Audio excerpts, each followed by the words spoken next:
Hello and welcome to this week's What Were They Thinking? Among the news items we have for you this week, evolutionary advantages to being incredibly forgetful, and it's not just being able to hitchhike with a clownfish. The origins of gout may not be what we thought originally, although the research is very preliminary. An Idaho health department has given the axe to the COVID-19 vaccines, and it is not exactly a popular decision. The secret life of octopus arms. GMO wheat has been approved in parts of the world. The association between chatbots and death, how Australia's higher education industry generates more revenue for the government than the petroleum industry does. The 3 different kinds of Wikipedia users. How supposedly a particular piano chord can help with nightmares, or possibly cause them depending on which particular Silent Hill game you're playing. And a yellow brick road found at the bottom of the ocean. The timestamps for these and other news items can be found in the description box below. Let's start with the advantages of forgetting things all the time. As mentioned, forgetting what worries you will lead to a much happier life, but then again, it also means you go to the fridge regularly, open it up, stare in there blankly, and then realize you have no idea what you're trying to find. This may or may not be exactly what evolution intended, but apparently there is another advantage that isn't so very clear. It's a phenomena called the forgetting curve. Fundamentally, the amount of things you will forget and the time since that thing occurred becomes significantly less. So initially, you may think of something or encounter something, for example, reading a line of text in a book, and you will forget a lot of that content. But over time, the amount of that content you continue to lose will go down. Essentially, the further away from something you are in time, the less of it you will forget at that particular time. However, the amount you have forgotten in total is cumulative.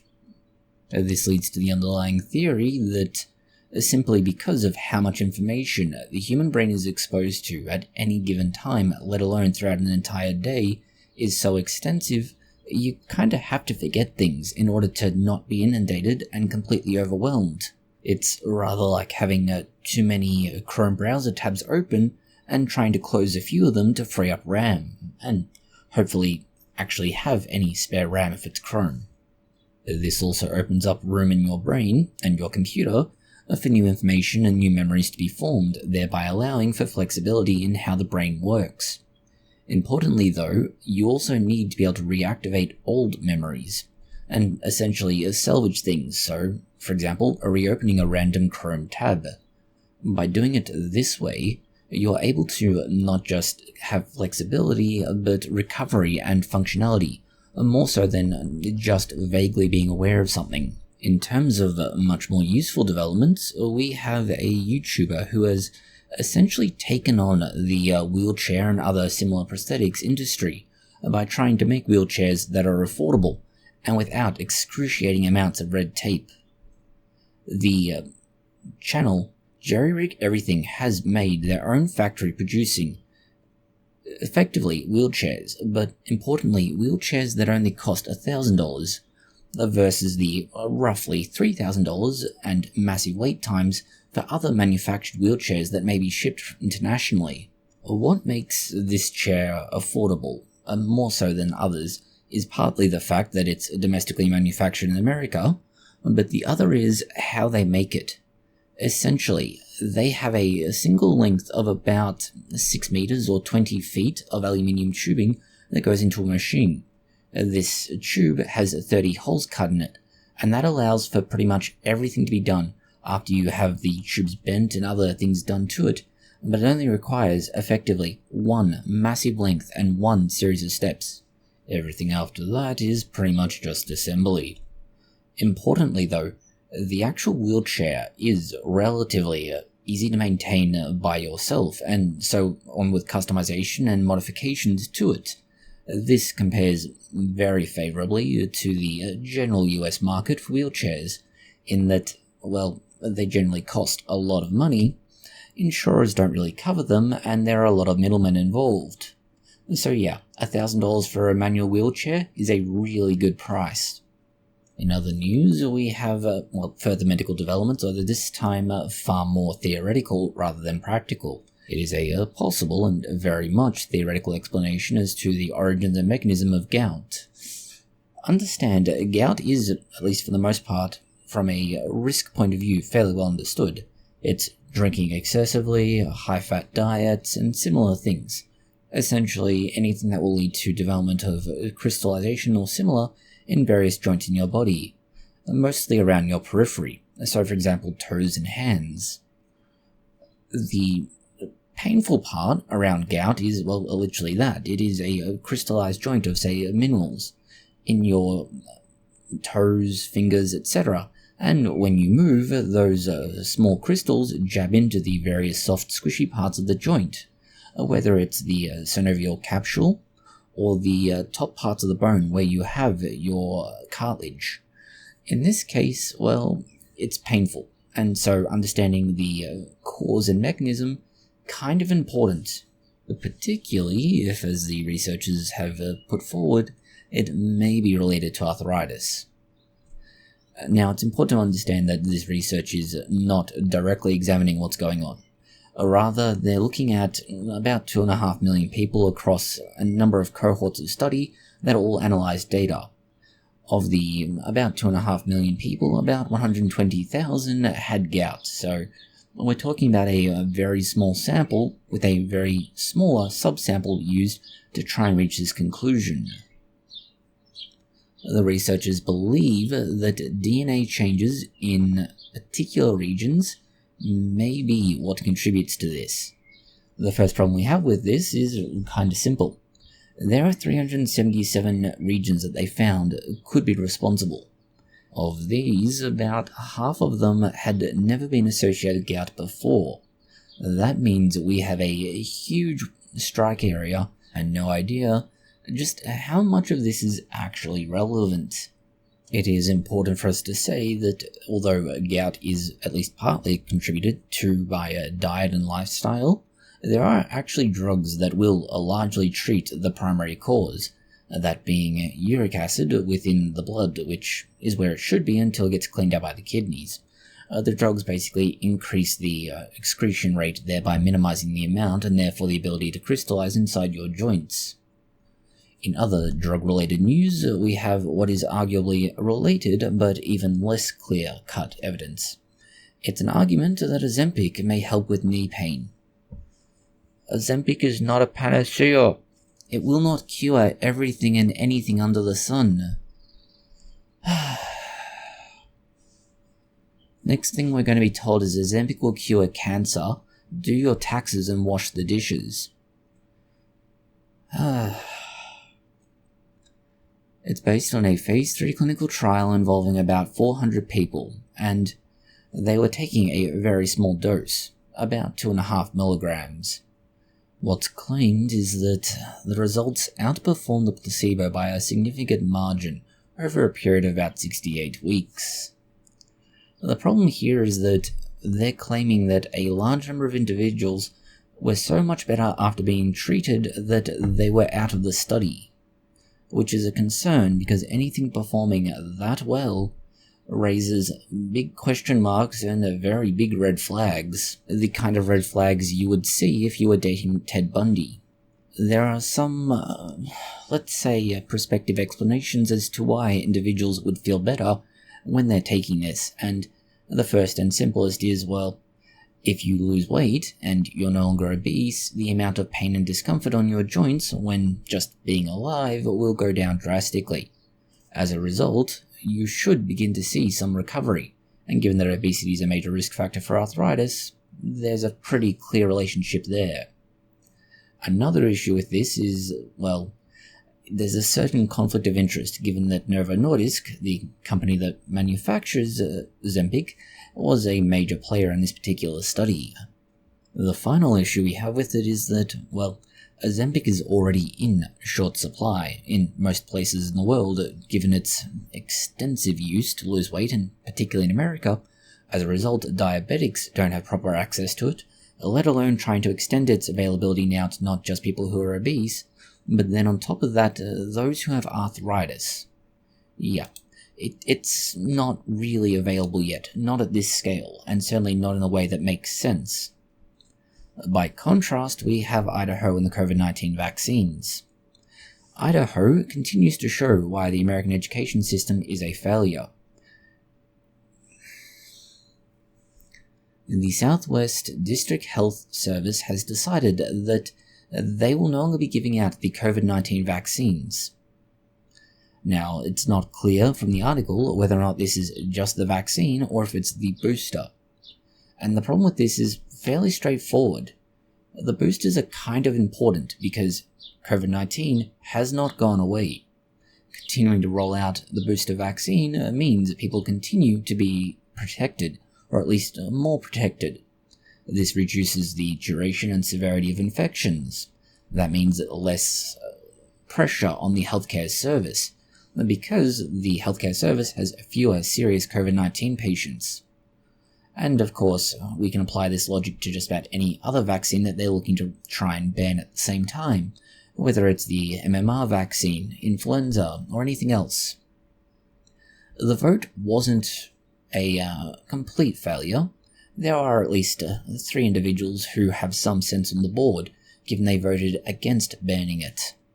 The board's justification has been that they received a roughly 300 list of public comments, all of which complained about vaccine mandates. And now understand, the vaccine mandates no longer apply. This is a vaccine that is available and should be used, but isn't required to be used at present. Except in cases of things like organ transplant, in which case there's a whole raft of other issues. As a result, the whole argument of, we're being forced to, is nonsense. It's literally, you have a thing available to you, you can take it up if you wish, but you're not required to. More than that, this ban doesn't actually stop people from getting the vaccine, it just means they'd have to go elsewhere, which really doesn't change anything. This is just adding an extra hurdle that absolutely isn't necessary. Going to other news now, we have the US Navy, and no, we're not talking about seamen, but rather one of their weird and wonderful experiments. Also, technically, about seamen. It has to do with putting cameras on dolphins and seeing what they get up to. Now, dolphins are arseholes of the sea. Whether it is they torment and torture other animals, whether or not they sexually assault and abuse other animals and occasionally humans, or if they're just assholes. Sadly, that's not what the camera showed us in particular. Rather, what they were doing was looking at the dolphins that they had trained to try and identify undersea mines. Yes, we are literally in the best of timelines being red alert. Other than being able to identify mines, this shows we are living in the best of timelines, a timeline in which we literally live in red alert. But the video content isn't all that useful by itself. It's interesting to be clear, but it's more interesting from an animal study point of view. It's a lot of information they've recorded over a long time, looking at exactly what the dolphin is seeing and doing. At this stage, the content is interesting because it shows both their noise-making behaviors, their hunting behaviors, and other things that the dolphins get up to that just don't seem to make sense until you see them in real time and in action. In other sea animal news, and possibly hentai news, we have octopus arms and the weird details that are involved in them. Octopus arms, beyond the fact that there are technically 6 of them and at least 2 of them have penises on the end, are unique and weird by comparison to, for example, human arms, or in fact any other mammal's limbs. The reason we compare the octopus to an hentai monster is simple. The entirety of the limb is essentially just muscle. That is, rather than relying on bones and similar, the muscle allows it to do everything and anything you would imagine, and it's essentially what you see in Japanese content. It's incredibly dexterous, and it has incredible fine degree of control, meaning it can twist, extend, and effectively do anything the octopus wants without having to really worry about anything, and it's all down to the nature of the muscles within it. They are both oblique, that basically means they're going around the tentacle, and they are longitudinal, meaning they go down the length of the tentacle. This, along with the incredible number of neurons, the incredible number of small sucker-like structures on it, and everything else, means that tentacle can do a lot. Essentially, it's like having a series of giant fingers that would go all the way down to wherever you want them to go to. But rather than having them all end at the end of your hand, for instance, you have a series of them stopping along the way so that you could grab things at different lengths. The octopus does this partly by being able to have a distinct and, very importantly, a distributed kind of neuron in different ways and places. This allows for that great degree of dexterity and control. The other is the nature of the tissues that are within it, going from, what is creepy animal news to what is likely to be sort of weird Japanese news in a different sense.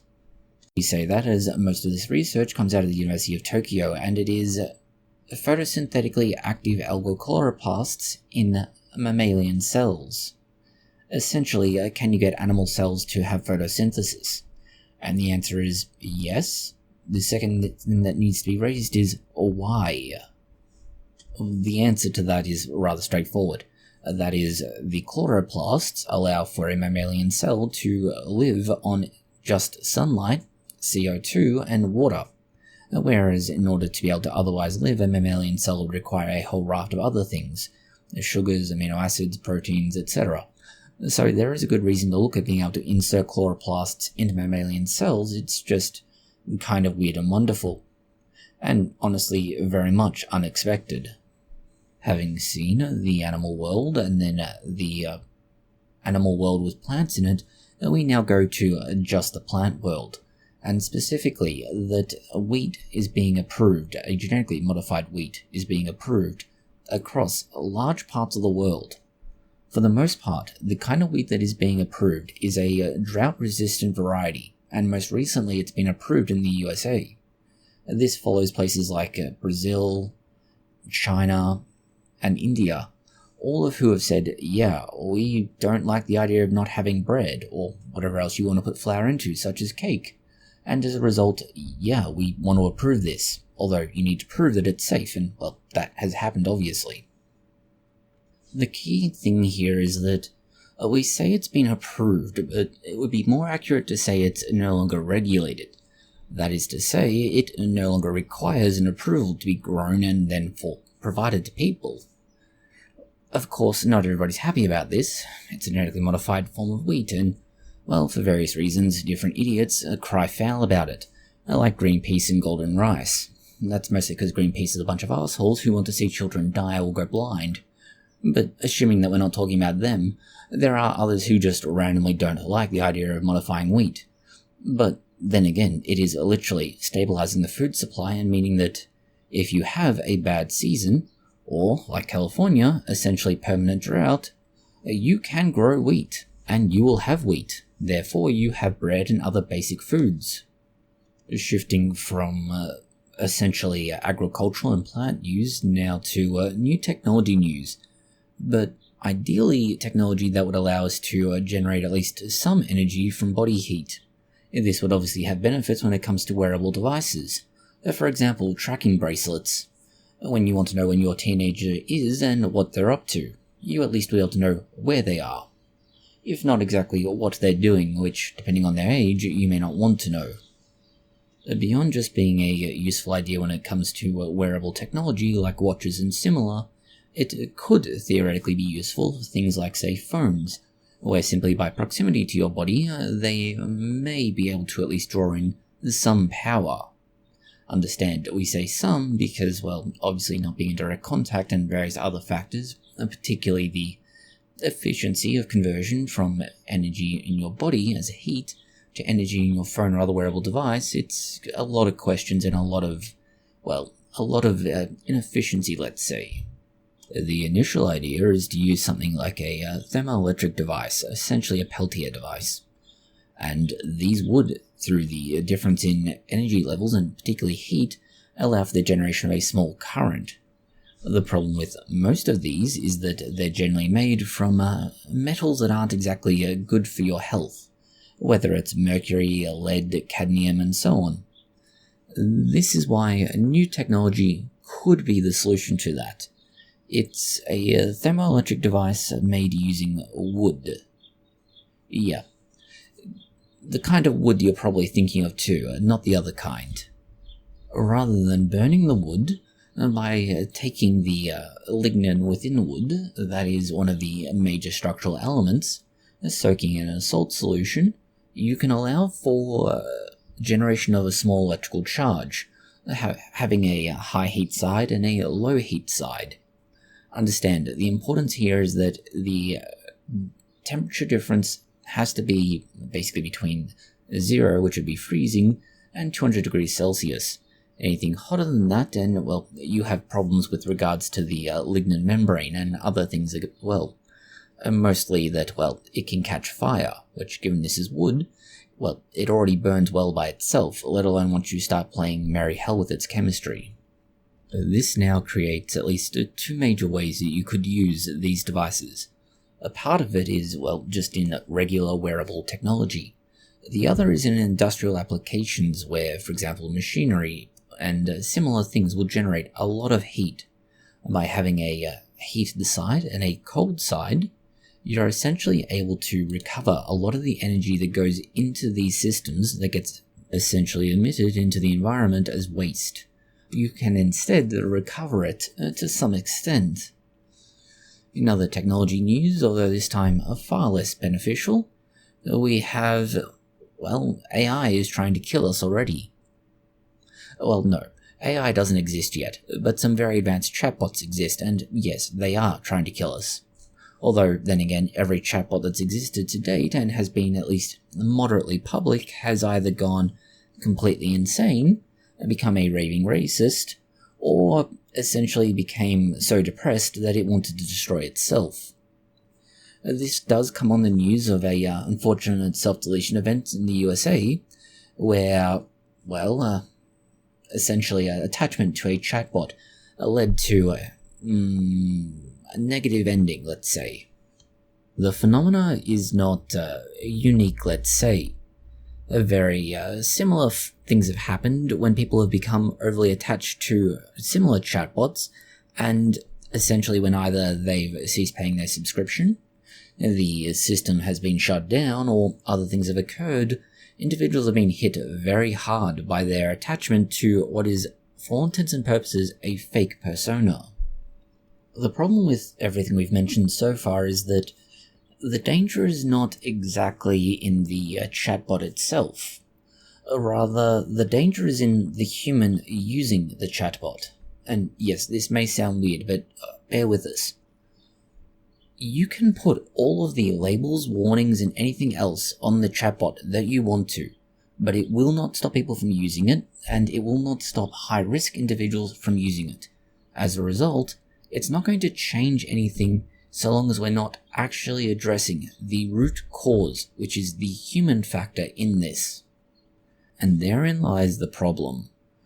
Even current attempts, for example, Australia's attempt to legislatively regulate chatbots and AI with high-risk categories like this, aren't going to be able to exactly solve the problem, because it doesn't address the root underlying cause that leads to outcomes like this. Going to astronomical news now, and we have an update on the world's first wooden satellite. It's more Japanese research, but this time far less weird and wriggly. It involves a mission to the ISS, and the Kyoto University has sent a relatively low-cost, but still technologically advanced satellite that once it's run its course can be easily destroyed in the atmosphere, especially by comparison to, let's say, other enterprises like Boeing and their satellites. The other thing is that it is rather small. It's only about 10 centimeters, or roughly 4 freedom units in size, so it is tiny. But then again, it's going to the ISS, and, well, most of the things being sent there need to be small, for various reasons. For now, we don't know exactly what's going to happen, as they're really testing the design and concept, and over the coming months, they will be getting data from it, and this data will tell them whether or not it can cope with things like temperature changes, whether or not it will survive impact from various other extraterrestrial objects, and so on. In other academia-related news, we have what Australia is doing to their university students. Australia is a little bit unique in the way it approaches higher education. Essentially, a student can take as many courses as they possibly want, or more accurately, as many degrees as they want, and the government will take over the responsibility for paying the university for that.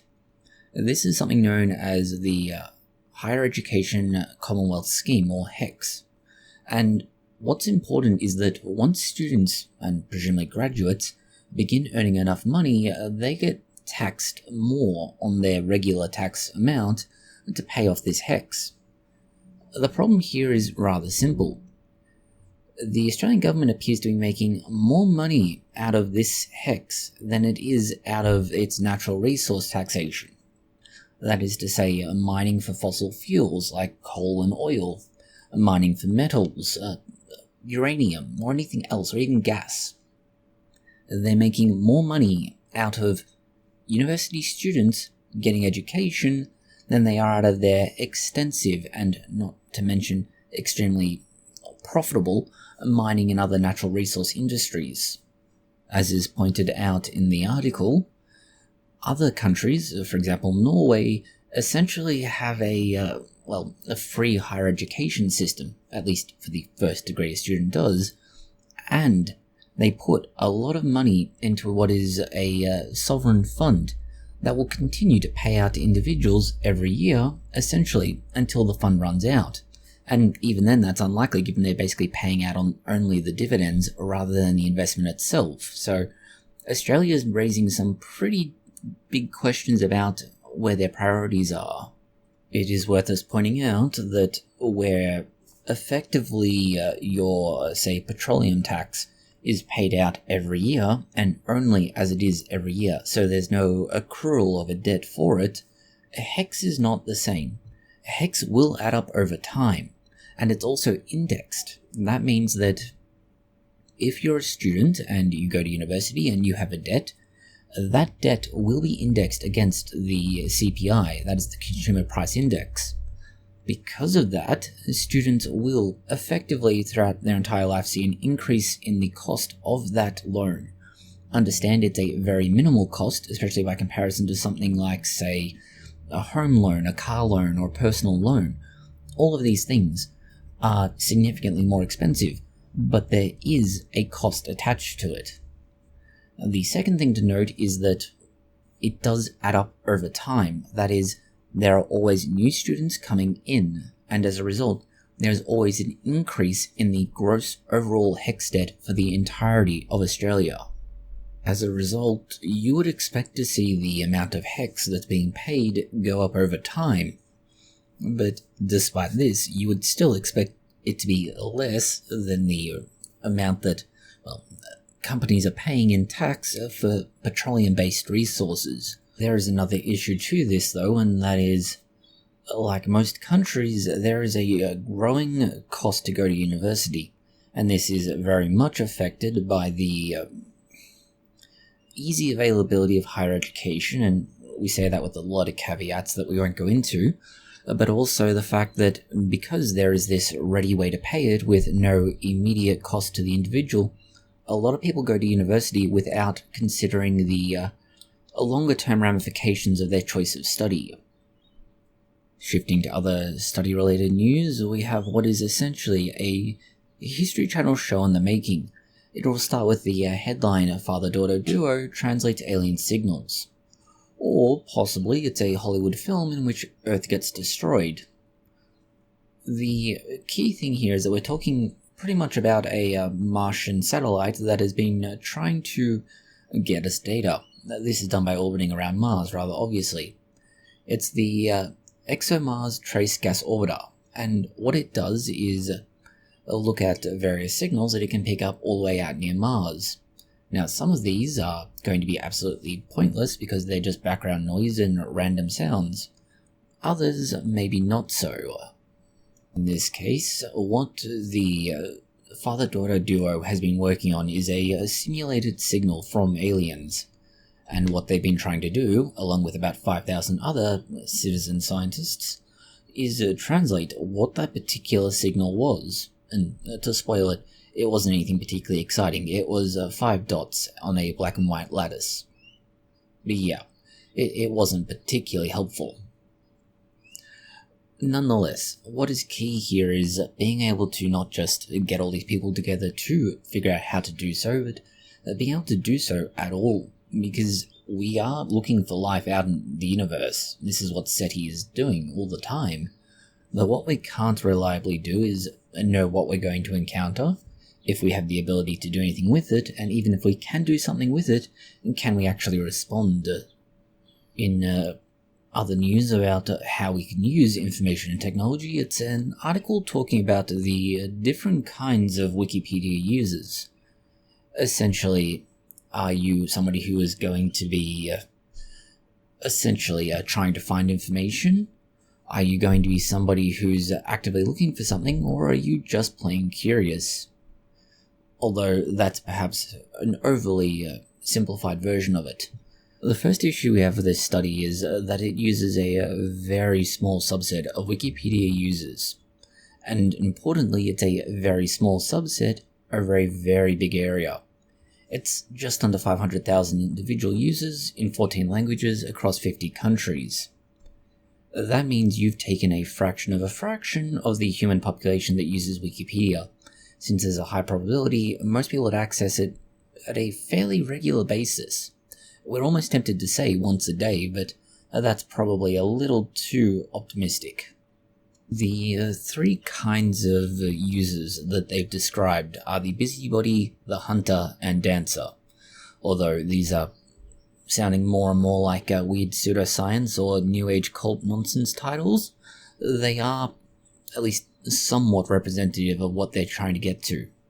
They describe the busybody as someone scouting for loose threads of novelty, the hunter pursuing a specific answer in a straight line, and the dancer jumping from topic to topic. There are, of course, a very wide range of issues in this, particularly around things like languages and cultural differences.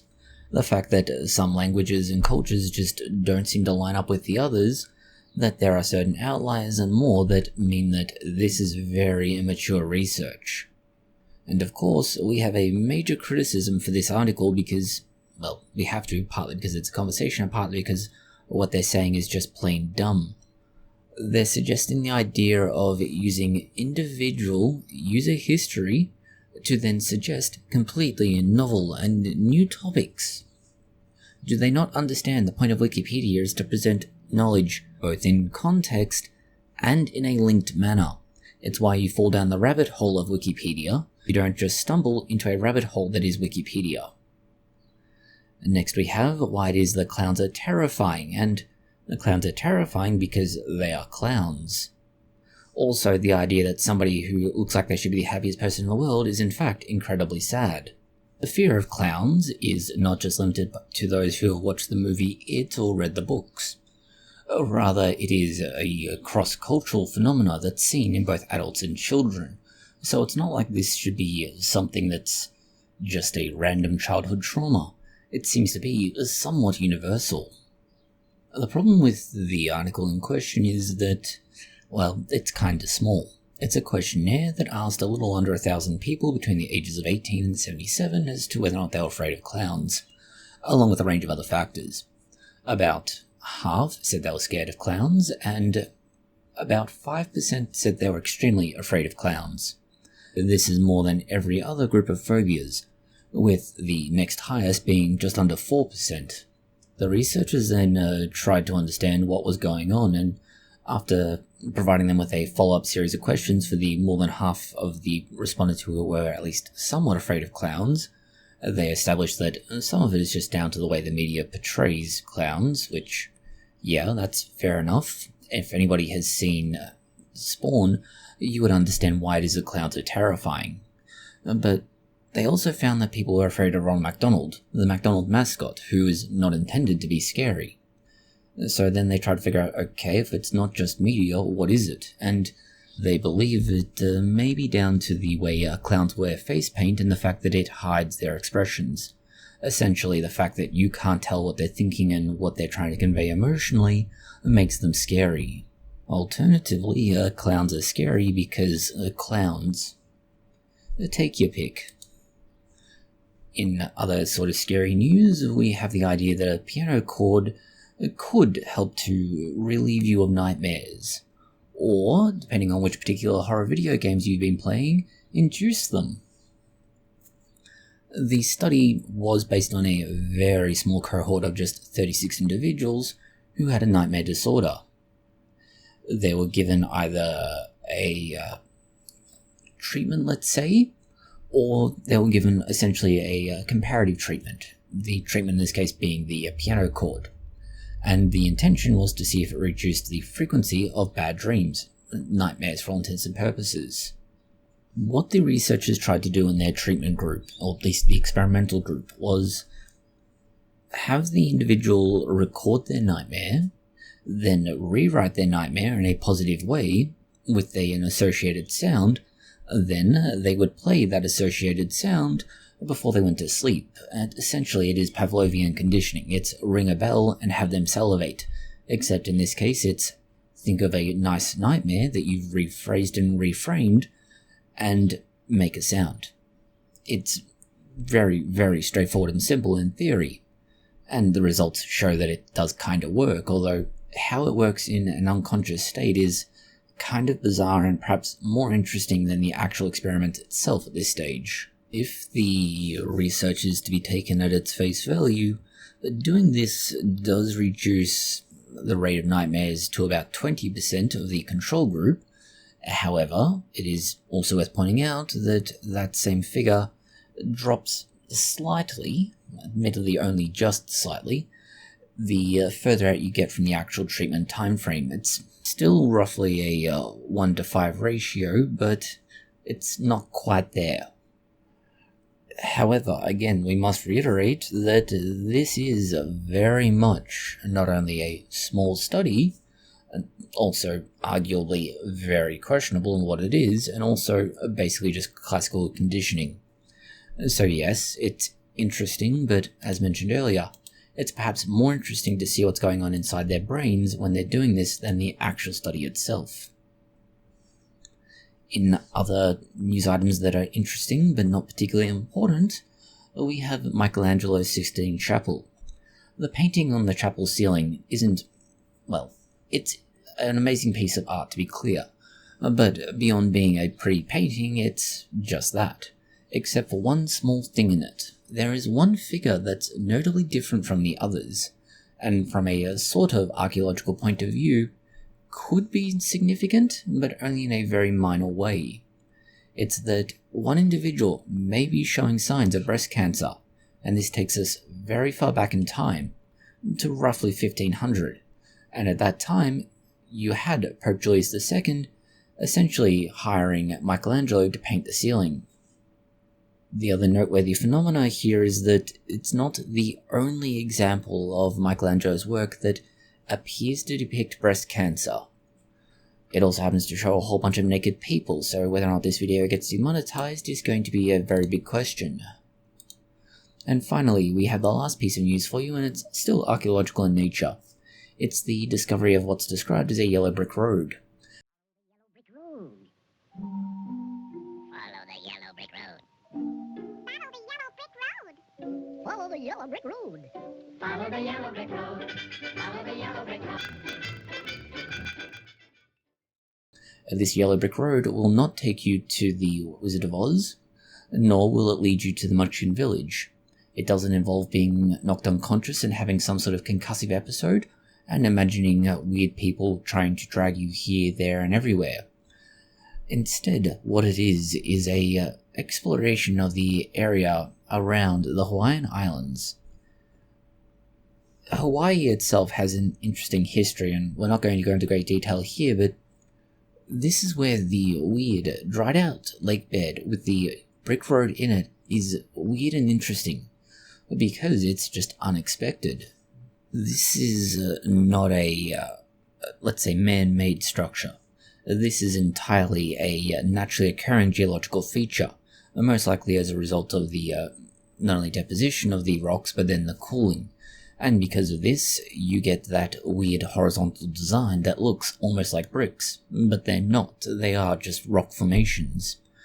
Because of that, you can see the entire video on YouTube, but from what you can see here, it's kinda weird and wonderful. And it's almost on par with a concussive episode leading to weird hallucinations. It's just a less weird predator behind a curtain and a more, wow, nature is amazing. That's all the news we have for you this week. Thank you for watching. If you found it interesting, consider liking, sharing, and subscribing. Please do post any comments, questions, or suggestions you have below.